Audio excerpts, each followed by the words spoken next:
नमस्कार सभी साथियों को। स्वागत करता हूं सभी का इस यूट्यूब चैनल पर जिसका नाम है स्टडी विद पीएन लोधा। देखिएगा, रीट मेंस एग्जाम 2023 के लिए जो शैक्षिक परिदृश्य की टेस्ट सीरीज चला रखी है, टोटल 30 टेस्टों की ये सीरीज है और आप सभी को पता होगा 28 टेस्ट हम कंप्लीट कर चुके हैं। आज का ये जो 29वां टेस्ट है साथियों, इसमें भी आपको रोजाना की तरह 20 प्रश्न देखने को मिलेंगे और इसके बाद में आपके सिर्फ एक टेस्ट बचेगा, तो टोटल ये 600 प्रश्न कंप्लीट होने वाले हैं आपके। रीट मेंस लेवल 1 की बात करें या लेवल 2 की बात करें, दोनों के लिए बेहद उपयोगी है ये। ऐसा नहीं है कि लेवल 1 के लिए ही उपयोगी है, बल्कि लेवल 2 के लिए, चाहे आपके कोई सा भी विषय हो, सभी के लिए बेहद उपयोगी है। तो शुरू करेंगे आज के इस वीडियो को मित्रों। एक एक प्रश्न को अच्छे से करके जाइएगा और फिर लास्ट में कमेंट बॉक्स में कमेंट करके बताइए कितने प्रश्न आपने सही किए हैं। तो पहला प्रश्न देख लेते हैं। प्रश्न नंबर 1 में क्या है? बेटी बचाओ बेटी पढ़ाओ की ब्रांड एम्बेसडर कौन है? अवनी चेजारा है, अवनी लेकरा है, अवनी लखेरा है और इनमें से सभी। तो प्रश्न संख्या 1 का सही उत्तर बताइए। प्रश्न नंबर 1 में कौन सा विकल्प आपको सही लग रहा है?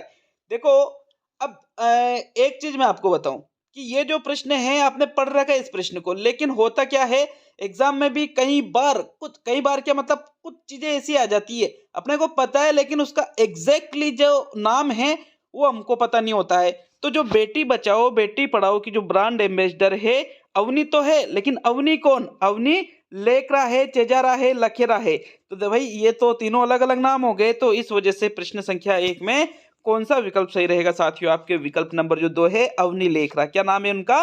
अवनी लेखरा इनका नाम है साथियों, लखेरा या चेजारा इनका नाम नहीं है। अवनी लेखरा ही बेटी बचाओ बेटी पढ़ाओ की क्या है? ब्रांड एम्बेसडर है। सेकंड विकल्प आपके पहले प्रश्न का सही उत्तर होगा। प्रश्न नंबर 2 की ओर बढ़ते हैं।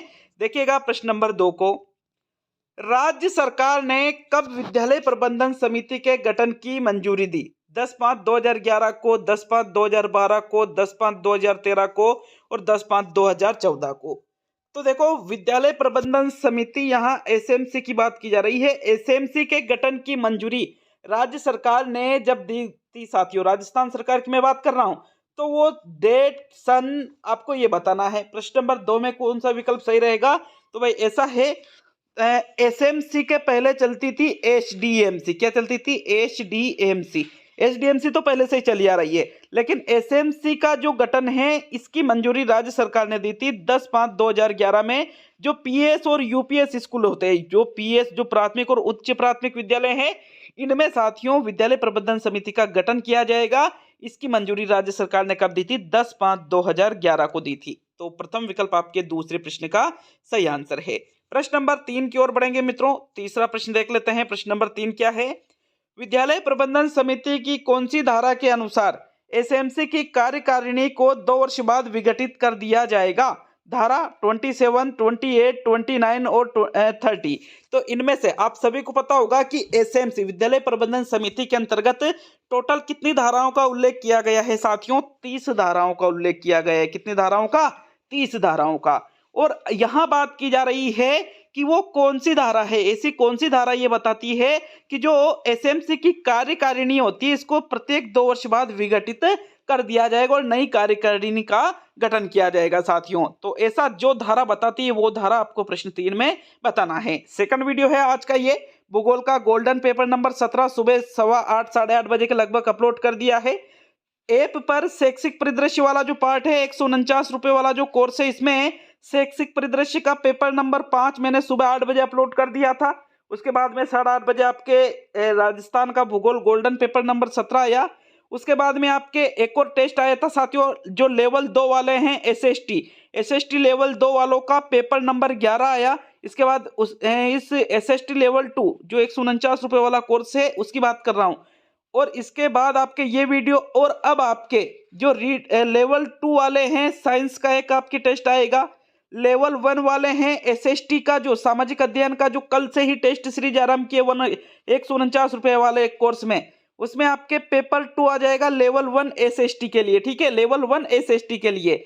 और जो राजस्थान अध्ययन का कोर्स है 99 वाला, उसका अध्याय नंबर 6 भी अपलोड किया जाएगा साथियों। तो ये सभी आज का शेड्यूल है जो कि ऐप पर रहेगा, मैंने आपको बता दिया है। देखो, तीसरे प्रश्न का आंसर देख लेते हैं। प्रश्न नंबर 3 में जो सही उत्तर है वो रहेगा विकल्प नंबर 3, जो धारा 29 है। कौन सी धारा? धारा नंबर 29 ये कहती है एसएमसी की कि प्रत्येक 2 वर्ष बाद कार्यकारिणी जो है इसको विघटित कर दिया जाएगा साथियों। तीसरे प्रश्न में तीसरा ही विकल्प सही है। प्रश्न नंबर 4 की ओर बढ़ेंगे। देखिएगा प्रश्न नंबर 4 को, एसडीएमसी के गठन को राज्य सरकार ने कब मंजूरी दी थी? 22/4/1997, 22/4/1998, 22/4/99 और 22/4/2000। तो देखो मैंने कहा था एसएमसी के गठन का प्रावधान तो कब किया गया? देखो एसएमसी के गठन का प्रावधान तो हमने देख लिया था, मैंने उस क्वेश्चन में कहा भी था आपसे, दूसरे प्रश्न था ना उसमें मैंने आपसे कहा भी था कि भाई एसडीएमसी पहले चल रही थी, फिर उसके बाद में एसएमसी के गठन का प्रावधान 2011-12 में आया। ठीक है, अब यहाँ पर बात की जा रही है एसडीएमसी की। तो भाई एसडीएमसी का जो गठन है ये 22/4/97, 98, 99 या 2000 कब इसको मंजूरी दी थी राज्य सरकार के द्वारा? चौथे प्रश्न का आंसर देख लेते हैं। कौन सा विकल्प आपके प्रश्न नंबर 4 में सही रहेगा साथियों? विकल्प नंबर जो 3 है, 22/4/1999 को एसडीएमसी के गठन को राज्य सरकार ने मंजूरी दी थी साथियों। देखिएगा थर्ड विकल्प आपके प्रश्न नंबर 4 का सही उत्तर है। प्रश्न नंबर 5 की ओर बढ़ेंगे मित्रों। पांचवा प्रश्न देख लेते हैं। एनईपी 2020 के फॉर्मेट के अनुसार तृतीय चरण से संबंधित आयु वर्ष है 10 से 14, 11 से 14, 9 से 12 और 12 से 15। देखो प्रश्न को समझने की कोशिश करना। सभी को पता है कि भाई जो एनईपी 2020 है इसमें 5+3+3+4 का फॉर्मेट अपनाया गया है। अब ये कह रहा है तृतीय चरण ये पहला है, ये दूसरा है और ये तीसरा चरण है। तो बालक जब इस चरण में रहेगा तो उसकी आयु कितने वर्ष निर्धारित की गई है? ऐसा प्रश्न नंबर 5 में पूछा गया है। मित्रों 5वें प्रश्न का उत्तर बताइए। प्रश्न नंबर 5 में कौन सा विकल्प आपको यहाँ पर सही लग रहा है? तो देखो अगर हम बात करें तो 11 से 14 वर्ष की आयु में जब बालक रहेगा वो तीसरे चरण में रहेगा और 14 से 18 वर्ष की जो आयु रहेगी वो चौथे चरण में रहेगा साथियों। इस तीसरे चरण में जब बालक 11 से 14 वर्ष उसकी उम्र है तो वो कौन सी कक्षा में पढ़ेगा? कक्षा 6 से 8 के बीच में साथियों। तो विकल्प नंबर कौन सा सही हुआ आपके प्रश्न 5 में? दूसरा विकल्प आपका सही आंसर है।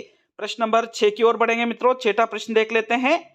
राजस्थान सरकार द्वारा शिक्षा में किए जा रहे नवाचारों एवं आधारभूत सुविधाओं को बढ़ाने में सहयोग राशि निम्न में से किस पोर्टल द्वारा प्रदान की जा सकती है? ज्ञान संकल्प पोर्टल द्वारा, शाला दर्पण द्वारा, शाला दर्शन द्वारा और इनमें से कोई भी नहीं। तो छठे प्रश्न का उत्तर बताइए साथियों। प्रश्न नंबर 6 में कौन सा विकल्प आपको सही लग रहा है? जो राजस्थान सरकार द्वारा शिक्षा में किए जा रहे जो नवाचार है और उन आधारभूत सुविधाओं को बढ़ाने में जो सहयोग राशि निम्न में से जिस पोर्टल द्वारा प्रदान की जा सकती है उस पोर्टल का नाम क्या है? ज्ञान संकल्प पोर्टल नाम है साथियों इसका। विकल्प 1 आपके प्रश्न नंबर 6 का सही आंसर है। प्रश्न नंबर 7 की ओर बढ़ते हैं। देखिएगा प्रश्न नंबर 7 को, एनईपी 2020 के अनुसार पीटीआर 30 एक निर्धारित किया गया है तथा सामाजिक आर्थिक रूप से वंचित बच्चों की अधिकता वाले क्षेत्रों के स्कूलों में यह अनुपात रिक्त स्थान से कम होगा। 20:1 से, 25:1 से, 15:1 से और 35:1 से। तो भाई ऐसा है, पीटीआर का मतलब है विद्यार्थी शिक्षक अनुपात, विद्यार्थी शिक्षक अनुपात। तो अगर हम बात करें एनईपी 2020 क्या कहती है कि नॉर्मली 30 बच्चों पर एक अध्यापक रहेगा। ठीक है, एनईपी 2020 ये कहती है। लेकिन जहाँ सामाजिक आर्थिक रूप से वंचित बच्चे हैं उनकी अधिकता है तो ऐसे स्कूलों में ये जो अनुपात है 25:1 से कम होना चाहिए। भाई किससे कम होना चाहिए? 25:1 से ये कम होना चाहिए साथियों। विकल्प नंबर 2 आपके प्रश्न संख्या 7 का आंसर है मित्रों। प्रश्न नंबर 8 को देख लेते हैं। 8वें प्रश्न में क्या है आपके, देखते हैं प्रश्न नंबर 8 को। तो आपके प्रश्न 8 है, भारत की पहली राष्ट्रीय शिक्षा नीति कब आई थी? 1952, 1964-66, 1968 और 1986। तो भारत की मतलब स्वतंत्र भारत की यहाँ पर बात की जा रही है, क्योंकि आप देख रहे हो सारा ये जो चारों विकल्प है ये स्वतंत्र भारत मतलब 1947 के बाद वाले विकल्प है। तो सीधी सी बात है कि स्वतंत्र भारत की पहली राष्ट्रीय शिक्षा नीति प्रश्न नंबर 8 में पूछा जा रहा है आपसे। मित्रों 8वें प्रश्न में कौन सा विकल्प सही करोगे? आंसर देखे प्रश्न संख्या 8 का। तो विकल्प नंबर जो 3 है 1968। भारत की पहली राष्ट्रीय शिक्षा नीति कब आई थी? 1968 में आई थी साथियों। इस नीति का जो गठन है, जो कोठारी शिक्षा आयोग की स्थापना की गई थी 1964-66। 1964 में तो स्थापना की गई थी कोठारी आयोग की और 1966 में तो देखो ये जो कोठारी आयोग का गठन किया गया था साथियों, इन कोठारी आयोग की रिपोर्ट के आधार पर ही सन 1968 में भारत की पहली राष्ट्रीय शिक्षा नीति आई थी। थर्ड विकल्प आपके प्रश्न 8 का सही आंसर है। प्रश्न संख्या 9 की ओर बढ़ेंगे। 9वां प्रश्न देख लेते हैं। प्रश्न संख्या 9 में क्या पूछ रहा है आपसे, तो देखते हैं 9वें प्रश्न को। राष्ट्रीय शिक्षा नीति 2020 में प्रस्तावित राष्ट्रीय आकलन केंद्र को क्या नाम दिया गया है? निखार नाम दिया है, दीक्षा नाम दिया है, दिशा नाम दिया है या परख नाम दिया है? तो प्रश्न संख्या 9 का उत्तर बताइए साथियों। 9वें प्रश्न में कौन सा विकल्प यहाँ सही है? देखो एनईपी 2020 से संबंधित मैंने यहाँ पर थोड़े प्रश्नों को ज्यादा यहाँ मतलब रखा है इस टेस्ट में। तो 9वें प्रश्न का उत्तर बताओ साथियों, कौन सा विकल्प आपके प्रश्न नंबर 9 में सही रहेगा? आंसर देख लेते हैं। प्रश्न नंबर 9 में जो एनईपी 2020 है, इसमें प्रस्तावित राष्ट्रीय आकलन केंद्र है, इसको क्या नाम दिया गया है? तो इसको नाम दिया गया है भाई परख। क्या नाम दिया गया है? इसको परख नाम दिया गया है। फोर्थ विकल्प 9वें प्रश्न का सही उत्तर है। प्रश्न संख्या 10 की ओर बढ़ेंगे साथियों। 10वां प्रश्न देख लेते हैं। प्रश्न नंबर 10 क्या है? राजस्थान निःशुल्क एवं अनिवार्य बाल शिक्षा का अधिकार अधिनियम 2011 में रिक्त स्थान भाग व 29 नियमों का उल्लेख किया गया है। 7 भाग, 8 भाग, 9 भाग और 10 भाग। तो भाई ऐसा है आरटी 2011। आरटी 2011 मतलब राजस्थान निःशुल्क एवं अनिवार्य बाल शिक्षा का अधिकार अधिनियम 2011। स्पेशल टॉपिक दे रखा है, यहाँ से 100% प्रश्न आपके एग्जाम में पूछा जाएगा साथियों। तो अगर हम इसमें बात करें तो टोटल कितने इसमें भाग है साथियों? इसमें टोटल 10 भाग है, जबकि इसमें कितने नियम हैं? 29 नियम हैं। तो आपको भाग भी याद रखना है और नियमों के बारे में भी पता होना चाहिए। आरटी 2011 जो राजस्थान से संबंधित है, इसमें कुल भागों की संख्या 10 है और कुल नियमों की जो संख्या है वो 29 है साथियों। फोर्थ विकल्प आपके प्रश्न संख्या 10 का सही आंसर है। प्रश्न नंबर 11 की ओर बढ़ेंगे मित्रों। 11वां प्रश्न देख लेते हैं। प्रश्न नंबर 11 में क्या है आपके? राष्ट्रीय शिक्षा नीति 2020 किस शिक्षा नीति की जगह लेगी? एनईपी 1992, एनईपी 1986, एनईपी 2007 और एनईपी 1995। तो इनमें से बताओ भाई 11वें प्रश्न में कौन सा विकल्प आपको सही लग रहा है? एक बार आप आंसर बता दीजिए साथियों, उसके बाद हम चर्चा करेंगे इस प्रश्न पर। तो देखो प्रश्न संख्या 11 का आंसर क्या रहेगा आपके? विकल्प नंबर 2 आपके 11वें प्रश्न का सही उत्तर है। क्योंकि अभी तक भारत में सिर्फ 3 राष्ट्रीय शिक्षा नीतियां आई हैं। एक तो 1968 में पहली आई थी, 1986 में दूसरी आई और इसके बाद अब आई 2020 में तीसरी साथियों। तो ये एनईपी 2020 किसकी जगह ले रही है? 1986 की जगह ले रही है साथियों। एनईपी 1986 की जगह एनईपी 2020 जगह ले रही है। तो विकल्प कौन सा सही हुआ आपके? दूसरा विकल्प जो है 11वें प्रश्न का सही आंसर है। प्रश्न 12 की ओर बढ़ेंगे मित्रों। 12वें प्रश्न में क्या है देख लेते हैं। प्रश्न 12 को, संप्रेषण शब्द अंग्रेजी भाषा के कम्युनिकेशन के कम्युनिक से बना है, जिसका शाब्दिक अर्थ है संचार, सहभागिता, प्रवेश और सभी। तो 12वें प्रश्न में उत्तर बताइए कौन सा विकल्प यहाँ आपको सही लग रहा है? प्रश्न संख्या 12 में कौन सा विकल्प चुनोगे मित्रों? संप्रेषण शब्द। देखो सूचना एवं संप्रेषण तकनीकी आपके बिल्कुल दे रखा है, टॉपिक है आपके, तो बिल्कुल पूछा जाएगा यहाँ से भी प्रश्न। और इसमें एक शब्द आता है संप्रेषण। संप्रेषण शब्द की बात करें तो ये अंग्रेजी भाषा, इंग्लिश में क्या कहते हैं संप्रेषण को? कम्युनिकेशन कहा जाता है। और इस कम्युनिकेशन शब्द का निर्माण हुआ है कम्युनिक से। और इस कम्युनिक का अर्थ क्या है साथियों? संचार, सहभागिता, प्रवेश और सभी। तो इसका आंसर रहेगा आपके विकल्प नंबर 4 इनमें से सभी। इस कम्युनिक शब्द का अर्थ संचार भी होता है, प्रवेश भी होता है, सहभागिता भी होता है और सामान्यीकरण भी इसका अर्थ होता है। किसका? कम्युनिक का साथियों। तो विकल्प नंबर आपके जो 4 है ये प्रश्न संख्या 12 का बिल्कुल सही उत्तर है। प्रश्न 13 की ओर बढ़ेंगे। 13वां प्रश्न देख लेते हैं। देखिएगा प्रश्न नंबर 13 को। अच्छा, कुछ स्टूडेंट है जो कमेंट करते हैं कि सर आप रोजाना टॉपिक वाइज 5-5 टेस्ट डाल रहे हो, कुछ मतलब नहीं निकलता है, आप तो सिर्फ मैराथन टेस्ट डाला करो 150 प्रश्नों का। अरे मैंने पोल भी करवाया था यार, इस चीज को आप समझ क्यों नहीं रहे हो? ऐप पर 5 जनवरी के बाद में 5 जनवरी तक और मुझे डाल लेने दो, टॉपिक वाइज टेस्ट आपका सिलेबस पूरा हो जाएगा, इसके बाद में मैराथन टेस्ट ले लेना। इतनी जल्दी क्यों जा रही है? एक बार टॉपिकों को तो कंप्लीट करो, एक चीज हर एक चीज को, या डायरेक्टली मतलब मैराथन पे ही चले जाओगे? थोड़ा दिमाग तो लगाओ यार। मैं भी और का तो सिर्फ मतलब 2 5 10 20 लोगों के कहने से क्या मैराथन टेस्ट चालू कर दूं? और जो स्टूडेंट है वो कह रहे कि टॉपिक वाइज चलने दो अभी कुछ दिन और, तो थोड़े समझने की कोशिश किया करो आप। प्रश्न 13 में आरटी 2009 के अनुसार कक्षा 1 से 5 तक बालकों के संबंध में विद्यालय आसपास कितने किलोमीटर की पैदल दूरी के भीतर स्थापित किया जाएगा? 1 किलोमीटर, 2 किलोमीटर, 3 किलोमीटर और 4 किलोमीटर। मित्रों 13वें प्रश्न का आंसर देख लेते हैं। आरटी 2009 कहती है कक्षा 1 से 5 तक के जो बालक मतलब प्राथमिक विद्यालय, कौन सा विद्यालय? प्राथमिक विद्यालय है। बालक के जो घर है, बालक का जो घर है उसके 1 किलोमीटर के दायरे में वो विद्यालय होना आवश्यक है। नहीं है तो उसको आने वाले 3 सालों में स्थापित किया जाएगा और तब तक बच्चे के लिए जो प्राथमिक शिक्षा है, प्रारंभिक शिक्षा है, उसको पूर्ण करने की जिम्मेदारी सरकार की रहेगी साथियों। विकल्प 1 आपके 13वें प्रश्न का सही उत्तर है। प्रश्न नंबर 14 की ओर बढ़ेंगे साथियों। 14वां प्रश्न देख लेते हैं। प्रश्न नंबर 14, 5 जनवरी 2014 को एडुसेट की जगह एक नया उपकरण GSAT-14 स्थापित किया गया, जिसकी समयावधि कितने वर्ष निर्धारित की गई है? 7 वर्ष निर्धारित की गई है, 9 वर्ष निर्धारित की गई है, 10 वर्ष निर्धारित की गई है और 12 वर्ष निर्धारित की गई है। देखो 5 जनवरी 2014 को एडुसेट क्या है? पहली एजुकेशनल सैटेलाइट है ये भारत की, और इसकी जगह नया एक उपकरण लॉन्च किया GSAT-14, इसको स्थापित कर दिया और इसकी समयावधि कितनी वर्ष रखी गई साथियों? 12 वर्ष रखी गई। कितने वर्ष रखी गई? 12 वर्ष। जबकि ये एडुसेट की जो अवधि है ये 7 वर्ष की रखी गई थी। ठीक है, विकल्प नंबर 4 आपके प्रश्न संख्या 14 का सही आंसर है। प्रश्न नंबर 15 की ओर बढ़ेंगे साथियों। 15वां प्रश्न देखो, प्रश्न नंबर 15 में क्या है? आरटी 2009 के अनुसार कक्षा 6 से 8 तक छात्र शिक्षक अनुपात होना चाहिए 30:1, 35:1, 40:1 और 50:1। 6 से 8 की बात की जा रही है, 6 से 8 की। और आरटी 2009 ये कहती है कि 6 से 8 तक के जो छात्र है, शिक्षक है, मतलब 35 छात्रों पर, कितने छात्रों पर? 35 छात्रों पर एक अध्यापक का होना आवश्यक है। 1 से 5 की पूछता तो आंसर रहेगा 30:1। पूछता कि 1 से 5 में छात्रों की संख्या 200 से अधिक है तो फिर वहां आंसर रहता 40:1।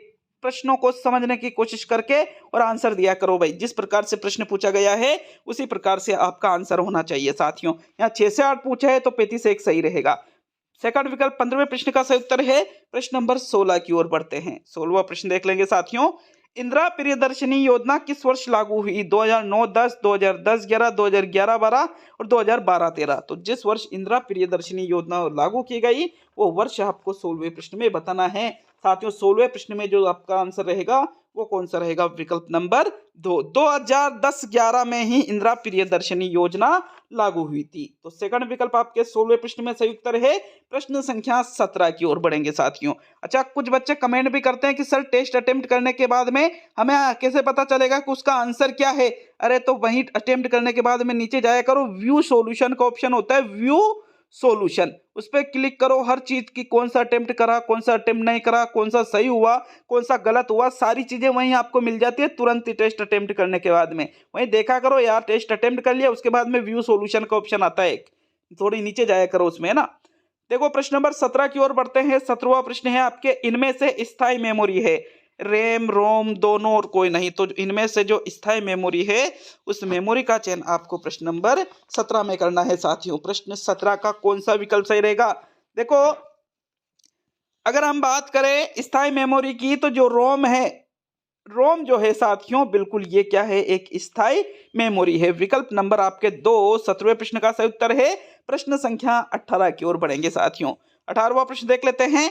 मुख्यमंत्री राष्ट्रीय योजना में कुल कितनी राशि देने का प्रावधान है? 40,000 रुपए, 50,000 रुपए, 60,000 रुपए और 70,000 रुपए साथियों। तो प्रश्न नंबर 18 का सही आंसर बताओ।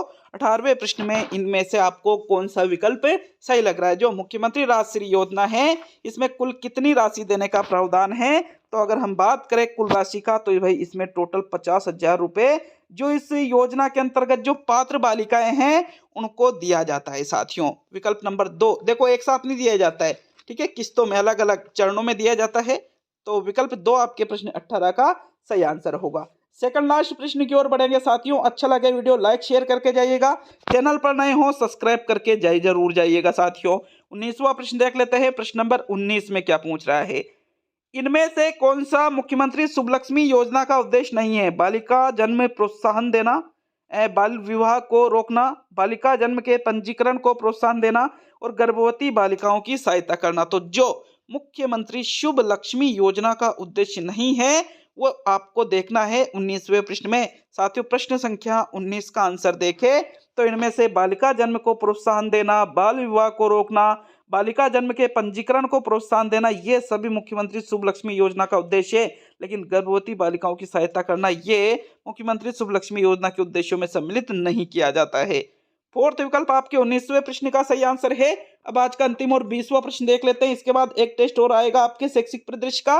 टोटल 30 टेस्ट कंप्लीट हो जाएंगे। इसके बाद में एक टेस्ट आएगा उस तब, और टोटल 600 प्रश्न यहाँ पर मैं कंप्लीट करवा चुका होगा साथियों। अगर आपने नहीं देखे तो चाहो तो मैं पिछले सभी वीडियो को जोड़ करके एक ही वीडियो कंप्लीट करा सकता हूँ, एक वीडियो जो है कंप्लीट कर सकता हूँ साथियों। चाहो आप तो बिल्कुल इसके लिए कमेंट कर सकते हो।